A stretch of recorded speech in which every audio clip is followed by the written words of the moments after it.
నమస్తే అండి. ఈ మరుగుమందు గురించి పూర్తి సమాచారం అనేది ఇక్కడ మీకు ఇవ్వబడుతుంది. ఈ వీడియోని స్కిప్ చేయకుండా పూర్తిగా చూడండి.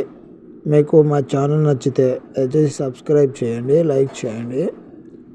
మరుగుమందు ఇక్కడ మీకు కనబడుతున్నటువంటిది ఇది మూత్రం అండి. ఇది మరుగుమందు. ఇది మరలమాతంగి, అత్తిపత్తి, అడవి పంచదార అనే మొక్కలతో తయారు చేసిన పౌడరు. ఈ విధంగా మేము మూత్రము తీసుకొని ఒక డబ్బాలో ఈ మరుగుమందును ఈ విధంగా కలపాలి. కలిపిన తర్వాత 1 గంట లేదా 1 రోజు ఆ డబ్బాలో ఉంచేసి మీకు ఎవరినైతే పెట్టాలనుకుంటారో ఇది 2 విధాలుగా పెట్టొచ్చండి. ఒక విధమేమో బట్టలకి, చెప్పులకి, తలకి వాళ్ళ బాడీపై తగిలేటట్టు పూయొచ్చు. ఇంకొక రకమేమో కడుపుకి, వాళ్ళు ఏదన్నా అన్నంలో, ఏదన్నా కర్రీసు, జ్యూసు దేంట్లో ఒక దాంట్లో కలిపేసి వాళ్ళకి ఇచ్చేయాలండి. వాళ్ళకి తెలియకుండా పెట్టాలి. ఈ విధముగా పెట్టేస్తే వాళ్ళు జీవితకాలం, అంటే వాళ్ళు జీవించి ఉన్నన్ని రోజులు మీ మీద ప్రేమ ఉంటుంది, మీ మీద ధ్యాస ఉంటుంది.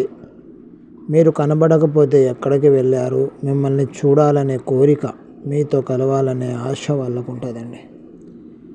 ఈ మరుగుమందును మన పూర్వీకులు, అంటే ఆనాటి కాలం నుంచే కొంతమంది భార్యాభర్తలు పిల్లలు కన్న తర్వాత విడిపోవడానికి, అంటే పిల్లల్ని అనాథ చేయడానికి విడిపోయేవాళ్ళు.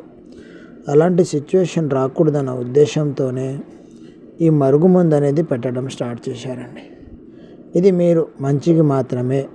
కుటుంబంలో గొడవల వల్ల పిల్లల నుండి విడిపోయే భార్యాభర్తలకి, ఇద్దరు ప్రేమించుకొని కొంతమంది చెప్పుడు మాటలు విని దూరం అయిపోయే ప్రేమికులకి, మీ మీద ప్రేమను పెంచుకొని మిమ్మల్ని అకస్మాత్తుగా దూరం పెట్టే ఆడవాళ్ళకి ఈ మరుగుమందును మీరు ఒక్కసారి పెడితే చాలండి. మీకు 100% నమ్మకంతో ఇస్తామండి.